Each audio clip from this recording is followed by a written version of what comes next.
Hi hello welcome back to my channel. ഇന്ന് ഞാനൊരു strawberry cheese cake ആയിട്ടാണ് വന്നിട്ടുള്ളത്.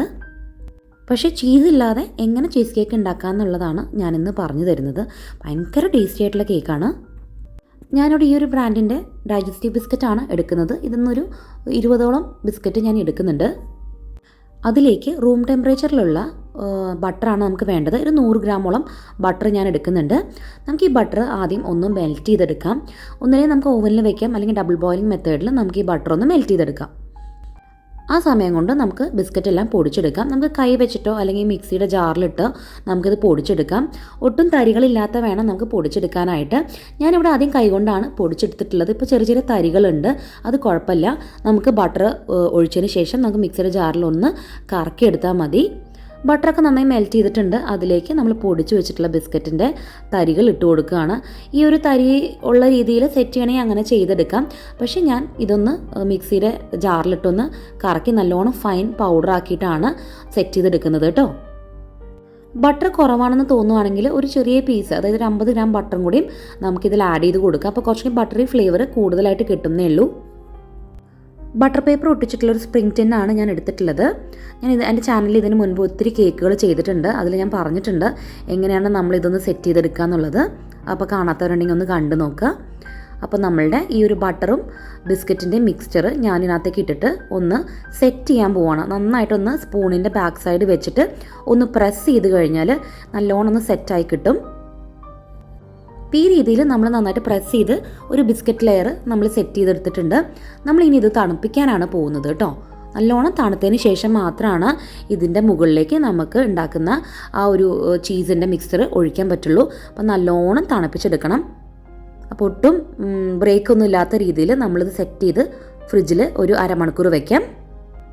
ഇവിടെ ഈ ഒരു പാക്കറ്റ് എന്ന് പറയുന്നത് 50 ഗ്രാമാണ്. ഇത് മൊത്തം നമുക്ക് വേണ്ട. ഇതിന് 15 ഗ്രാമോളം ആണ് നമ്മൾ എടുക്കുന്നത് കേട്ടോ.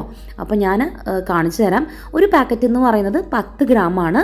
അപ്പോൾ 1.5 പാക്കറ്റ് ഞാൻ എടുക്കുന്നുണ്ട്. ഇതിപ്പോൾ 10 ഗ്രാമാണ് എടുക്കുന്നത്. ഇതുപോലെ തന്നെ വേറൊരു പാക്കറ്റിൻ്റെ ഒരു പകുതിയും കൂടി ഞാൻ ഇതിനകത്തേക്ക് ഇട്ട് കൊടുക്കുന്നുണ്ട് കേട്ടോ. അത് ഞാൻ ഷൂട്ട് ചെയ്യാനായിട്ട് വിട്ടുപോയതാണ്. ഇത് ഞാൻ ആദ്യം തണുത്ത വെള്ളത്തിൽ ഒന്ന് കുതിർത്താനായിട്ട് വെക്കുകയാണ്. നമ്മൾ തണുത്ത വെള്ളത്തിൽ ഒഴിച്ചിട്ട് നന്നായിട്ടൊന്ന് മിക്സ് ചെയ്ത് വെക്കണം. അപ്പോൾ ഇത് കുറച്ച് കഴിയുമ്പോൾ ഒന്ന് കുതിർന്ന് വരും കേട്ടോ. എന്നിട്ട് നമ്മൾ ഡബിൾ ബോയിലിംഗ് മെത്തേഡിലൂടെ ഇത് നന്നായിട്ടൊന്ന് മെൽറ്റ് ചെയ്ത് മാറ്റി വെക്കണം. ജലാറ്റിൻ്റെ അളവ് കുറഞ്ഞു പോയാൽ നമ്മുടെ കേക്ക് സെറ്റായി വരത്തില്ല. അതുപോലെ തന്നെ ഒരുപാട് കൂടുതലാണെങ്കിൽ നമ്മൾ ഉണ്ടാക്കുന്ന ചീസ് കേക്കിന് ഭയങ്കര കട്ടിയായി പോകും. അപ്പോൾ കറക്റ്റ് അളവിൽ തന്നെ നിങ്ങൾ ചേർക്കാൻ ശ്രദ്ധിക്കുക. ഇപ്പോൾ ഞാൻ ഡബിൾ ബോയിലിംഗ് മെത്തേഡിൽ ഞാൻ നല്ലോണം ഇത് മെൽറ്റ് ചെയ്തെടുത്തിട്ടുണ്ട്. ഇത് ഒന്ന് ചെറുതായിട്ട് ചൂടാറാനായിട്ട് നമുക്ക് മാറ്റി വെക്കണം കേട്ടോ. പൊട്ടും കട്ടയില്ലാതെ തന്നെ നമ്മൾ ഇത് മെൽറ്റ് ചെയ്തെടുത്തിട്ടുണ്ട്. ഞാനിവിടെ ഉപയോഗിക്കുന്ന വിപ്പിംഗ് ക്രീം അൽമാറയുടെ ഫുൾ ഫാറ്റിൻ്റെ വിപ്പിംഗ് ക്രീമാണ്. 250 ml കപ്പിൻ്റെ അളവാണ് ഞാനിവിടെ കാണിക്കുന്നത്. അതിൽ നമ്മൾ 2 കപ്പോളം വിപ്പിംഗ് ക്രീമാണ് എടുത്തിട്ടുള്ളത്. അതുപോലെ തന്നെ ഈ ഒരു വിപ്പിംഗ് ക്രീം നമ്മൾ ബീറ്റ് ചെയ്യുമ്പോൾ വളരെ ശ്രദ്ധിക്കണം. ക്രീമാണ് യൂസ് ചെയ്യുന്നുണ്ടാവുക. അത് ശരിക്കും പറഞ്ഞാൽ നല്ലോണം ബീറ്റ് ചെയ്യണം. ഓരോ ലെവൽ ബീറ്റ് ചെയ്തിട്ടാണ് അതിന് നല്ലോണം ഫ്ലഫി ആക്കി എടുക്കുക. പക്ഷേ ഈ ഒരു ക്രീം നമുക്ക് അങ്ങനെ ചെയ്യാൻ പറ്റില്ല. കാരണം ഇത് ഫുൾ ഫാറ്റിൻ്റെ ഫ്രഷ് ക്രീം ആയതുകൊണ്ട്, വിപ്പിംഗ് ക്രീം ആയതുകൊണ്ട് തന്നെ നമ്മൾ സ്പീഡ് 1-ലിട്ട് വേണം നമ്മൾ ബീറ്റ് ചെയ്തെടുക്കാനായിട്ട്. കുറച്ച് സമയം എടുക്കും. ഇങ്ങനെ ബീറ്റ് ചെയ്ത് നല്ല ഒരു പതഞ്ഞ് വരാനായിട്ട് കുറച്ചധികം സമയം എടുക്കും കേട്ടോ. അപ്പോൾ നമ്മൾ ഇതിൻ്റെ സ്പീഡ് കൂട്ടുന്നില്ല. നമ്മൾ 1-ലിട്ട് തന്നെയാണ് ഇതുപോലെ ബീറ്റ് ചെയ്തെടുക്കുന്നത് കേട്ടോ. അത് പ്രത്യേകം ശ്രദ്ധിക്കണം. ഓവർ ബീറ്റ് ആയി കഴിഞ്ഞാൽ അത് സ്പ്ലിറ്റ് ചെയ്ത് പോകാൻ ചാൻസ് ഉണ്ട്. അപ്പോൾ ഒരുപാട് നേരം ഇട്ട് ബീറ്റ് ചെയ്യേണ്ട കാര്യമില്ല. ബീറ്റ് ചെയ്യുന്ന ഓരോ ലെവലും നമ്മൾ നോക്കി വേണം ബീറ്റ് ചെയ്തെടുക്കാനായിട്ട്. അതുപോലെ സ്പീഡ് ഒട്ടും തന്നെ കൂട്ടാനും പാടില്ല. നമ്മുടെ ഈ ഒരു ക്രീം നമ്മൾ സ്റ്റിഫ് ആവുന്ന രീതിയിൽ ബീറ്റ് ചെയ്തെടുക്കണ്ട. ഈ ഒരു പരുവാകുമ്പോഴേക്കും നമുക്ക് നിർത്താം കേട്ടോ. നമുക്ക് ചീസ് വേണമെങ്കിൽ, അത് ക്രീം ചീസ് വേണമെങ്കിൽ നമുക്ക് യൂസ് ചെയ്യാം. ഞാൻ ഇതിന് മുൻപ് ചെയ്തിട്ടുണ്ട്. ഞാൻ ചാനലിൽ അപ്ലോഡ് ചെയ്തിട്ടുണ്ട്. ബ്ലൂബെറി ചീസ് കേക്കിൽ ഞാൻ ചെയ്തിട്ടുണ്ട്. കാണാത്തവരൊന്ന് പോയി കണ്ടു നോക്കുക. ഇവിടെ ഞാൻ ഉപയോഗിക്കുന്നത് നമ്മൾ ഹങ് കേർഡാണ്. അതായത് നമ്മൾ കട്ട തൈര് തലേ ദിവസം ഒരു അരിപ്പ പാത്രത്തിൽ ഇട്ട് വെക്കുക. അപ്പോൾ അതിലത്തെ വെള്ളമെല്ലാം നന്നായിട്ട് താഴേക്ക് വന്നിട്ടുണ്ടാവും. അപ്പോൾ മുകളിൽ നല്ല സോളിഡ് ആയിട്ടുള്ള ഭാഗം നമുക്ക് കിട്ടും. അതാണ് ഞാനിവിടെ ചേർക്കുന്നത്. ഒരു 1/2 കിലോളം ഞാൻ ഹങ് കേർഡ് യൂസ് ചെയ്യുന്നുണ്ട്. നന്നായിട്ടൊന്ന് ബീറ്റ് ചെയ്ത് കൊടുക്കാം. നമ്മളിതിൽ പഞ്ചസാര ചേർത്തിട്ടില്ല കേട്ടോ. ഇപ്പം മൊത്തം നമ്മളുടെ ക്രീമും അതുപോലെ തന്നെ ഹങ് കേർഡും മാത്രം യൂസ് ചെയ്തിട്ടാണ് ബീറ്റ് ചെയ്ത് വെച്ചിട്ടുള്ളത്. ജസ്റ്റ് ഒന്ന് ബീറ്ററിലൊന്ന് മിക്സ് ചെയ്തെടുത്താൽ മതി. സ്പീഡ് 1-ൽ പെട്ടെന്നൊന്ന് ബീറ്റ് ചെയ്തെടുക്കാം. ഓവർ ബീറ്റ് ചെയ്യരുത്. ഇപ്പം നമുക്ക് മനസ്സിലാവും ഇങ്ങനൊരു ഫ്ലോയിങ് കൺസിസ്റ്റൻസിയിലാണ് നമ്മളിതെല്ലാം ബീറ്റ് ചെയ്ത് വെച്ചിട്ടുള്ളത് കേട്ടോ. കട്ടിയാവുന്ന രീതിയിൽ ബീറ്റ് ചെയ്തെടുക്കേണ്ട കാര്യമില്ല. നന്നായിട്ടൊന്ന് മിക്സ് ചെയ്ത് കൊടുക്കണം. നമ്മൾ പഞ്ചസാര ചേർത്തിട്ടില്ല, നമ്മൾ അതിന് പകരം ഇവിടെ കണ്ടൻസ് മിൽക്കാണ് ചേർത്ത് കൊടുക്കുന്നത് കേട്ടോ. അപ്പോൾ 1 ടിന്നോളം കണ്ടൻസ് മിൽക്ക് നമുക്ക് ഈ ഒരു കേക്ക് ഉണ്ടാക്കാനായിട്ട് ഉപയോഗിക്കുന്നുണ്ട്. പഞ്ചസാരയ്ക്ക് പകരം നമുക്ക് കണ്ടൻസ് മിൽക്ക് ചേർത്ത് കൊടുക്കാം. നമ്മൾ കണ്ടൻസ് മിൽക്ക് ചേർക്കുമ്പോൾ കുറച്ചുകൂടി ഫ്ലേവർ കൂടുതലായിട്ട് കിട്ടും. ഇപ്പോൾ നമുക്ക് കണ്ടൻസ് മിൽക്ക് ഇല്ലെങ്കിൽ നമുക്ക് പഞ്ചസാര ആയാലും കുഴപ്പമൊന്നുമില്ല. അപ്പോൾ ഈ ഒരു ടിൻ കണ്ടൻസ് മിൽക്ക് ഞാൻ ഇതിലേക്ക് മിക്സ് ചെയ്ത് കൊടുക്കുന്നുണ്ട് കേട്ടോ. ഈ ഒരു ടിൻ കണ്ടൻസ് മിൽക്ക് മൊത്തമായിട്ട് ഞാൻ ഇതിലേക്ക് ചേർത്ത് കൊടുക്കുകയാണ്.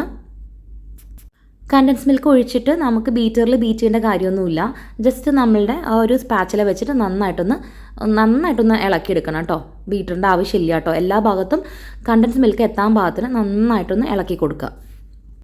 ഇപ്പോൾ നിങ്ങൾ പഞ്ചസാരയാണ് ചേർക്കുന്നത് എങ്കിൽ അവസാനം ചേർത്താൽ മതി കേട്ടോ. കാരണം നമ്മൾ ഇതിനകത്ത് സ്ട്രോബെറി ക്രഷ് ചേർക്കുന്നുണ്ട്. അപ്പോൾ അതിൽ നല്ലൊരു മധുരമുണ്ട്. അപ്പോൾ അത് നോക്കിയിട്ട് അവസാനം ചേർത്ത് കൊടുത്താൽ മതി. കണ്ടൻസ് മിൽക്ക് ഉപയോഗിക്കുന്നില്ലെങ്കിൽ മാത്രം കേട്ടോ. ഞാൻ ഈ ഒരു ബ്രാൻഡ് സ്ട്രോബെറി ക്രഷാണ് യൂസ് ചെയ്യുന്നത്. നല്ല ഫ്ലേവറാട്ടോ. എനിക്ക് ഭയങ്കര ഇഷ്ടമുള്ളൊരു ബ്രാൻഡാണ്. അപ്പോൾ ഇതിനകത്തുനിന്ന് ഞാൻ ആദ്യം ഒരു കപ്പ് സ്ട്രോബെറി ക്രഷ് ഒഴിച്ചിട്ടുണ്ട്. അപ്പോൾ നിങ്ങൾ സ്ട്രോബെറി ക്രഷിന് പകരം നിങ്ങൾക്ക് വേണമെങ്കിൽ ബ്ലൂബെറി ഒഴിക്കാം, അല്ലെങ്കിൽ മാംഗോ ഉണ്ട് അതൊഴിക്കാം. നമുക്ക് ഏത് ഫ്ലേവർ വേണമെങ്കിലും അവൈലബിൾ ആണ്. അപ്പോൾ അത് ചേർത്തിട്ട് ഉണ്ടാക്കുകയാണെങ്കിൽ ആ ഒരു ഫ്ലേവറിൻ്റെ ചീസ് കേക്ക് നമുക്ക് റെഡിയാക്കി എടുക്കാൻ പറ്റും. ആദ്യത്തെ ചെയ്ത പ്രോസസ്സ് എല്ലാം അതുപോലെ തന്നെയാണ്. ഫ്ലേവർ മാത്രം നമ്മളൊന്ന് മാറ്റി കൊടുത്താൽ മതി. നന്നായിട്ടൊന്ന് മിക്സ് ചെയ്ത് കൊടുക്കാം. നമുക്ക് ഇനി സ്ട്രോബെറി ക്രഷ് കുറവാണെന്ന് തോന്നുകയാണെങ്കിൽ കുറച്ചും കൂടി ആഡ് ചെയ്ത് കൊടുക്കാം. ഞാനിവിടെ കുറച്ചും കൂടി ഒന്ന് ആഡ് ചെയ്ത് കൊടുക്കുന്നുണ്ട്. അപ്പോൾ ഈ ഒരു രീതിയിൽ ഞാൻ നന്നായിട്ടൊന്ന് മിക്സ് ചെയ്തെടുത്തിട്ടുണ്ട്. നമ്മൾ ബീറ്റർ ഉപയോഗിക്കുന്നില്ല കേട്ടോ. ബീറ്റർ ഉപയോഗിച്ച് ചെറുതായിട്ടൊന്ന് കേർഡിൽ ചെയ്യാൻ ചാൻസ് ഉണ്ട്. അപ്പോൾ സ്പാച്ചില വെച്ചിട്ട് നന്നായിട്ടൊന്ന് മിക്സ് ചെയ്ത് കൊടുത്താൽ മതി. നാരങ്ങനീര് ഓപ്ഷനിലാണ്. വേണമെങ്കിൽ മാത്രം നാരങ്ങനീര് ഈ ഒരു സമയത്ത് ഒഴിച്ചു കൊടുക്കാം. ഞാൻ ചേർക്കുന്നില്ല കേട്ടോ. ഒരുപാട് പുളിപ്പ് പോലെ വരണ്ടെന്ന് വിചാരിച്ചിട്ടാണ്. ജലാറ്റിൻ തണുത്ത് വന്നിട്ടുണ്ട്. ഇനി നമുക്ക് ഇതൊന്ന് മിക്സ് ചെയ്തെടുക്കണം കേട്ടോ. അപ്പോൾ പെട്ടെന്നൊന്ന് ബീറ്റ് ചെയ്യാൻ വേണ്ടി ഞാൻ ബീറ്ററിലൊന്ന് ബീറ്റ് ചെയ്തെടുക്കുകയാണ്. അപ്പോൾ ഒരുപാട് ഓവർ ബീറ്റായി പോകരുത്. ഞാൻ എടുത്ത് പറയുന്നതിൻ്റെ കാരണം നമ്മളുടെ ക്രീം സ്പ്ലിറ്റ് ആവാൻ ചാൻസ് ഉണ്ട്. അപ്പോൾ ഓവർ ബീറ്റ് ചെയ്യരുത്. പെട്ടെന്നൊന്ന് മിക്സ് ചെയ്തെടുക്കാനേ പാടുള്ളൂ. നമ്മുടെ കേക്കിൻ്റെ ഫസ്റ്റ് ബേസ് നന്നായിട്ട് സെറ്റായി വന്നിട്ടുണ്ട്. അത് സെറ്റായിന്ന് ഉറപ്പ് വരുത്തിയിട്ട് മാത്രമാണ് നമ്മൾ ഈ സ്ട്രോബെറി മിക്സ് അതിൻ്റെ മുകളിലേക്ക് ഒഴിച്ചെടുക്കാൻ പാടുള്ളൂ. ഇല്ലെങ്കിൽ അത് പെട്ടെന്ന് അങ്ങ് പൊട്ടിപ്പോവും. അപ്പോൾ നന്നായി തണുത്തതിന് ശേഷം ഞാൻ അതിൻ്റെ മുകളിലേക്ക് നമ്മൾ നേരത്തെ തയ്യാറാക്കി വെച്ച ചീസ് കേക്കിൻ്റെ കൂട്ട് മുകളിൽ ഒഴിച്ചു കൊടുക്കുകയാണ്. അങ്ങനെ മുകളിൽ നിന്ന് കുത്തനെ ഒഴിച്ചു കൊടുക്കേണ്ട. ആദ്യം നമുക്ക് ആ കപ്പിൽ കുറച്ചെടുത്തിട്ട് അതിൻ്റെ മുകളിൽ ഒഴിക്കാം. എന്നിട്ട് മാത്രം ബാക്കിയുള്ള മിക്സ്ചർ അതിൻ്റെ മുകളിൽ കുറച്ചായിട്ട് ഒഴിച്ചു കൊടുക്കണം. നമ്മൾ പെട്ടെന്ന് തന്നെ ഒഴിച്ചു കഴിഞ്ഞാൽ താഴത്തെ ബേസ് കട്ടിയായിട്ടില്ല എന്നുണ്ടെങ്കിൽ പൊട്ടിപ്പോകാനുള്ള ചാൻസസ് കൂടുതലാണ്. അതുകൊണ്ടാണ് വളരെ പതുക്കെ ഒഴിച്ചു കൊടുക്കാനായിട്ട് പറയുന്നത്. ഫസ്റ്റ് ലെയർ ഞാൻ സെറ്റ് ചെയ്യാൻ വെച്ചിട്ടുണ്ട്. അപ്പോൾ ഞാൻ രണ്ടാമത്തെ ലെയറിലേക്ക് കുറച്ചും കൂടി ഫ്ലേവർ കൂട്ടാനായിട്ട് കുറച്ച് സ്ട്രോബെറി ക്രഷും കൂടി ആഡ് ചെയ്യുകയാണ്. ഇത് തീർത്തും ഓപ്ഷനിലാണ് കേട്ടോ. കാരണം 2 ലെയർ പോലെ കിട്ടാൻ വേണ്ടിയിട്ടാണ് ഞാൻ രണ്ടാമത്തെ കൂട്ടിലേക്ക് കുറച്ചും കൂടി സ്ട്രോബെറി ക്രഷ് ഒഴിച്ചു കൊടുക്കുന്നത്. നമുക്കതിൻ്റെ കളറും അതിൻ്റെ ഫ്ലേവറും കൂട്ടി കൊണ്ടുവരാൻ വേണ്ടിയിട്ടാണ് ഇങ്ങനെ ചെയ്യുന്നത്. ഇത് തീർത്തും ഓപ്ഷനിലാണ്. അപ്പോൾ ആദ്യം ഒഴിച്ച ലെയർ നന്നായിട്ട് സെറ്റായതിന് ശേഷം മാത്രമാണ് ഈ ഒരു ലെയർ നമ്മൾ ഒഴിച്ചു കൊടുക്കാൻ പാടുള്ളൂ.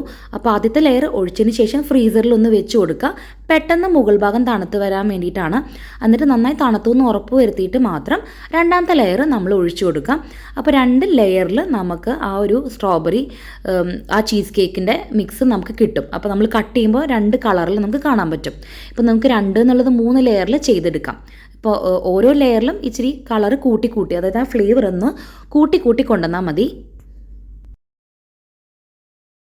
ഈ ഒരു ചീസ് കേക്ക് ഭയങ്കര സോഫ്റ്റാണ് കേട്ടോ. നമ്മുടെ വായിൽ അലിഞ്ഞ് പോണ ഒരു ടെക്സ്ചറിലാണ് ഈ ഒരു ചീസ് കേക്ക് കിട്ടുക.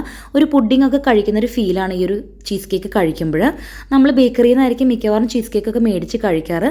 സിമ്പിൾ സ്റ്റെപ്പിലൂടെ നമുക്ക് ഈ ചീസ് കേക്ക് വീട്ടിൽ തന്നെ ചെയ്യാനായിട്ട് പറ്റും. വളരെ സിമ്പിളാണെന്ന് ഇപ്പോൾ കണ്ടപ്പോൾ മനസ്സിലായി. നമ്മൾ ജസ്റ്റ് മിക്സിങ് മാത്രമേ ഉള്ളൂ. ആകെ നമുക്ക് ആ ജലാറ്റിൻ ഒന്ന് ഡബിൾ ബോയിലിംഗ് ചെയ്യേണ്ട ഒരു മെത്തേഡിൽ മാത്രമാണ് നമ്മൾ ഫ്ലെയിം ഒന്ന് യൂസ് ചെയ്യുന്നത്. ഇനി 3rd ലെയറായിട്ട് ഞാൻ ജലാറ്റിൻ കുറച്ച് മെൽറ്റ് ചെയ്ത് വെച്ചിട്ടുണ്ട്. ഒരു 5 ഗ്രാമോളം ജലാറ്റിൻ നേരത്തെ പറഞ്ഞ അതേപോലെ തന്നെ കുതിർത്ത് ഡബിൾ ബോയിലിംഗ് മെത്തേഡിൽ മെൽറ്റ് ചെയ്ത് വെച്ചിട്ടുണ്ട്. അതിലേക്ക് ഞാൻ ഒരു 3 ടേബിൾ സ്പൂണോ 3-4 ടേബിൾ സ്പൂണോ നമ്മളുടെ ആ ഒരു സ്ട്രോബെറി ക്രഷ് ഉണ്ടല്ലോ നന്നായിട്ടൊന്ന് മിക്സ് ചെയ്ത് വെക്കാം. എന്നിട്ട് അത് നമ്മൾ സെറ്റായിട്ടുള്ള ഈ ഒരു ക്രീം ചീസിൻ്റെ മുകളിലേക്ക് ഒഴിച്ചു കൊടുക്കാം. എന്നിട്ട് ഞാൻ ആ സ്പൂൺ വെച്ച് ഒന്ന് ലെയർ ചെയ്ത് കൊടുക്കുന്നുണ്ട്. നന്നായിട്ടൊന്ന് ഈവനായിട്ട് സ്പ്രെഡ് ചെയ്ത് കിട്ടാൻ വേണ്ടിയിട്ടാണ് കേട്ടോ. നല്ല ടേസ്റ്റാണ്, കാണാൻ നല്ല ഭംഗിയാണ്. ഒരു 6 മണിക്കൂറെങ്കിലും നല്ലോണം തണുപ്പിക്കാനായിട്ട് ഈ ഒരു ക്രീം ചീസ് കേക്ക് നമ്മൾ ഫ്രിഡ്ജിൽ സൂക്ഷിക്കണം. സെറ്റായി നമ്മുടെ കേക്കിൻ്റെ മുകളിലേക്ക് ഞാൻ നമ്മളുടെ സ്ട്രോബെറി ക്രഷ് ഒന്ന് ഒഴിച്ച് ഒന്ന് സ്പ്രെഡ് ചെയ്ത് കൊടുത്തിട്ടുണ്ട് കേട്ടോ. അതിൽ ജലാറ്റിൻ നമ്മൾ ചേർക്കുന്നില്ല. നമ്മളുടെ ഈ കേക്കിൻ്റെ സൈഡിലേക്ക് ഡ്രിപ്പ് ചെയ്ത് വരാൻ വേണ്ടിയിട്ടാണ് ഫ്രഷ് ആയിട്ട് തന്നെ അതിൻ്റെ മുകളിലേക്ക് ഒഴിച്ചു കൊടുത്തിട്ടുള്ളത്. ലാസ്റ്റ് നമ്മൾ സ്ട്രോബെറി ക്രഷ് മുകളിൽ ഒഴിച്ച് സെറ്റ് ചെയ്യുകയാണെങ്കിൽ ഈ രീതിയിൽ നമുക്ക് കേക്ക് വരും കേട്ടോ. ഇപ്പോൾ അത് ചെയ്തിട്ടില്ലെങ്കിൽ നമ്മൾ മുകളിൽ നല്ലൊരു ഗ്ലേസിങ് പോലെ വരുള്ളൂ, സൈഡിൽ ഇങ്ങനെ ഡ്രിപ്പ് ചെയ്ത് വരില്ല. അപ്പോൾ മോളുടെ ബർത്ത്ഡേക്ക് ഉണ്ടാക്കിയ കേക്കാണിത്. 2 കിലോളം വെയിറ്റ് വരുന്ന കേക്കാണ് ഞാനിന്ന് തയ്യാറാക്കി എടുത്തിട്ടുള്ളത്. ചാനൽ ഇഷ്ടമായാൽ സബ്സ്ക്രൈബ് ചെയ്യാനും ലൈക്ക് ചെയ്യാനും ഷെയർ ചെയ്യാനും ആരും മറന്നു പോരുത്.